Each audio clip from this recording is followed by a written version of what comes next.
Hoje eu decidi fazer esse vídeo aqui para vocês para falar sobre dois erros que eu acredito serem muito relevantes e que são cometidos pelos estudantes do idioma japonês no início do seu processo de aprendizagem. Um deles, o que eu acho ser talvez um erro que muitos cometem por achar que está correto, é estudar com nativos da língua. Quando eu digo nativos da língua, eu estou falando com nativos da língua que não falam o português, no caso, brasileiros, não é mesmo? Se você for de uma outra nacionalidade, como peruano, por exemplo, argentino, mexicano, africano, e que fala o português, que acompanha meu trabalho, assim como os portugueses também, né? Claro, eu estou falando de um nativo que não fala a sua língua. Por que que eu digo isso? Porque é importante para um educador entender a língua falada pelo seu estudante, pelo seu aluno. Por que que eu digo isso? Porque a gente precisa fazer comparações entre a gramática da sua língua e a gramática da língua japonesa, para que você possa entender como funciona cada uma, né, das línguas e por que que você precisa falar assim em Nihongo, né, que é de uma forma diferente que você fala na sua língua. Por que que o verbo, por exemplo, vem no final de uma frase em Nihongo, quando em português ele vem logo no início da nossa frase, por exemplo, não é? Compra isso para mim, se eu falo, estou falando compra isso para mim, né? Eu irei à festa, então nós temos aí eu como pronome pessoal e logo nós temos um verbo. Em Nihongo vem no final, né? Então, mas enfim, a ideia aqui não é essa de falar sobre a estrutura gramatical da língua, mas para que você possa entender que um profissional que vai te ensinar o idioma, ele precisa entender o seu idioma de fato para fazer comparações e que você possa ter clareza daquilo que você está aprendendo. Por exemplo, ele precisa explicar uma partícula para você, ele precisa entender que em português nós temos as preposições, as conjunções, os conectivos, né? E isso tudo forma a base da gramática. E as partículas fazem esse papel no idioma japonês. Se ele não entende isso, ele muito provavelmente terá dificuldade de passar isso para você. E aí o que acontece? Você sairá da aula, né, muito mais confuso do que quando você entrou na aula. Porque você vai perguntar, ele vai tentar explicar aquilo para você e você vai sair com vários pontos de interrogação que não foram respondidos. Às vezes um vocabulário que seja, não é? Que ele poderia simplesmente traduzir para você o vocabulário, você não entende porque ele tenta explicar o vocabulário para você, utilizando de outros argumentos, outras palavras parecidas, né? E assim por diante, outros sinônimos, não é mesmo? E assim por diante. E aí você acaba não entendendo o sinônimo, não entendendo a explicação e fica cada vez mais confuso. É por isso que eu acredito que buscar por um nativo para lhe ensinar a língua, a princípio, como eu disse para vocês no começo desse vídeo, é quando você começa a estudar, você é um estudante da língua, iniciante, não funcionaria muito bem para você. Tá? É importante que você busque que seja um nativo que domine a língua. Então, se eu tenho aí um nativo que fala muito bem o português, que fala muito bem o espanhol, por exemplo, entende de ambas as línguas e pode te passar a informação, perfeito, perfeito, tá? Então, eu não estou desmerecendo o profissional, estou dizendo que o caminho que você escolhe vai definir, né, todo o andamento e a evolução no seu processo de aprendizagem. Muito provavelmente você em algum momento irá aprender, mas obviamente será muito mais difícil e você irá retardar um processo que poderia ser muito mais ágil quando você tem uma explicação na sua língua sobre determinado termo da língua, sobre determinada expressão, sobre determinada parte gramatical, por exemplo, e a gente possa fazer comparações, tá? Por que que eu digo que é no início? Porque se você Estuda inicialmente com alguém que vai te explicar tudo corretamente. Você vai sair sem nenhuma dúvida da aula e vai entender aquilo que você está aprendendo, vai colocar em prática. Em algum momento você terá conhecimento suficiente para aí sim buscar um professor nativo e aprimorar o seu conhecimento com esse professor nativo. Eu não descarto a possibilidade, muito pelo contrário, não é mesmo? Eu acredito que é sim muito válido você estudar com o nativo, desde que você passe por esse processo todo. Então você já chega na sala de aula sabendo se comunicar, sabendo perguntar, sabendo, né, indagar, sabendo colocar exemplos, sabendo, enfim, né, dialogar com o seu professor para que você possa ter um bom proveito, né, um aproveitamento muito bom do conteúdo que lhe será passado durante as aulas.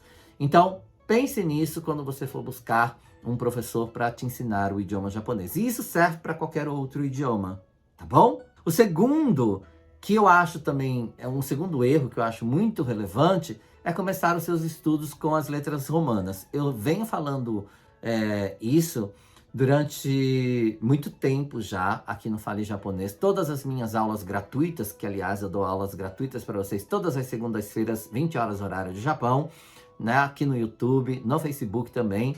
Então, se você quer aprender gratuitamente comigo, venha, esteja presente nas aulas, né? Inscreva-se aí para que você possa receber as notificações semanalmente de quando eu estiver ao vivo, para que você não perca absolutamente nada e possa dar aí uma galgada nos seus estudos com as informações que eu passo para você gratuitamente, tá bom? Mas enfim, eu venho falando isso sempre por quê? Porque eu acho que as letras romanas, elas são muletas, né? Eu costumo chamá-las de muletas, porque você as usa para começar aí na sua trajetória do aprendizado, a sua caminhada, né? Para aprender o idioma japonês, inicialmente. E isso atrapalha muito os seus estudos, porque não são... As letras romanas, sim, conseguimos transcrever as palavras, né, em japonês, né? O Nihongo, em letras romanas, sim, conseguimos fazer isso. Porém, existem alguns sons emitidos pela língua que são difíceis de serem colocados em letras romanas. E aí faz com que você não entenda a fonética da língua correta. Por isso, você precisa começar o seu aprendizado, os seus estudos do idioma, pelo menos com o silabário. Com o hiragana, inicialmente, que são 46 silabários, uma família, aí, né, um grupo de silabários de 46 silabários, que são símbolos, não é mesmo? Que representam um som. Ou também o katakana, né? Como eu digo, você tem aí, vou dizer aqui novamente, você tem duas famílias, dois grupos de silabários, que é o hiragana e o katakana. Primeiro você vai aprender o hiragana, que de forma geral utilizamos para escrever a língua japonesa, e depois você vai aprender o katakana, que de forma geral utilizamos para escrever as palavras de origem estrangeiras que foram introduzidas no idioma, tá? Origem estrangeira, eu acredito, no singular. Mas enfim, de qualquer forma, é importante você entender isso. Eu já vi, por exemplo, cartas em documentários, cartas escritas por soldados japoneses durante a guerra, que eles escreviam tudo em katakana, mesmo sendo a língua japonesa. Não é incrível? Então, depende muito do contexto, depende muito de quem está escrevendo, qual é o propósito, por exemplo. Em escolas japonesas, quando a gente coloca o filho para estudar, muito provavelmente, se você esse caso, você pode até comentar aqui no vídeo, eu vou agradecer, né? Porque assim agrega valores para quem está aqui assistindo a este vídeo. Você coloca seu filho na escola, a professora pergunta, você entende mais hiragana ou katakana? Como você quer que eu escreva, né, os recadinhos diários que eu preciso mandar para você? É melhor em hiragana ou katakana? E aí tem muita gente que prefere o katakana, porque, de forma geral, nas fábricas, a gente acaba aprendendo muito katakana, porque muitas palavras são de peças, né, daquilo que a gente utiliza dentro do nosso ambiente de trabalho, elas provêm, o nome das peças provém de uma língua estrangeira, e são escritos em katakana. Até o nosso próprio nome, quando ele é um nome estrangeiro, é escrito em katakana. Então você acaba tendo esse contato maior com o katakana, que são mais angulosos, né, mais quadradinhos, e aí você tem uma facilidade, uma afinidade melhor com eles. Maior com eles, por que não dizer. Então, você acaba optando pelo katakana. Lembrando que o katakana e o hiragana, eles têm a mesma quantidade, são 46 silabários em cada grupo, tirando os ditongos, não é mesmo? As junções e tudo mais, como kya, kyu, kyo, né? Pya, piu, pyo, mya, miu, myo e assim por diante, mas não vem ao caso aqui, neste momento.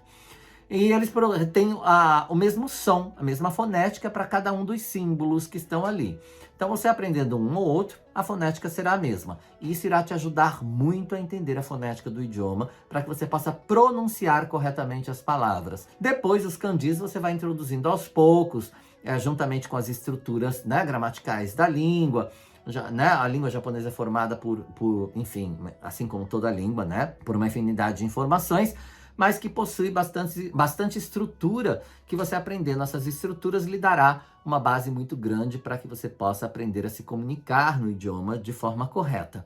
Mas falar a língua, pronunciar a língua corretamente também é um ponto a ser levado em consideração, porque uma palavra que não é bem pronunciada, às vezes não é compreendida pelo japonês, não é entendida por ele. Ele tem uma dificuldade de entender, porque nós, além de termos, né, a nossa namari, né, que seria assim o nosso sotaque do nosso idioma natal, da nossa língua natal, nossa, né, língua mãe, a gente ainda pronuncia errado, e aí fica mais difícil para compreender. Tudo, obviamente, vai depender do contexto. Pode ser que você consiga se fazer entender pelo contexto, mas é importante que você entenda a importância de estudar os silabários para que você possa estudar o idioma japonês de uma forma mais assertiva, de uma forma mais positiva, né? E que você consiga, de fato, pronunciar a língua corretamente. A questão da pronúncia é outra, que a gente pode abordar em outro momento,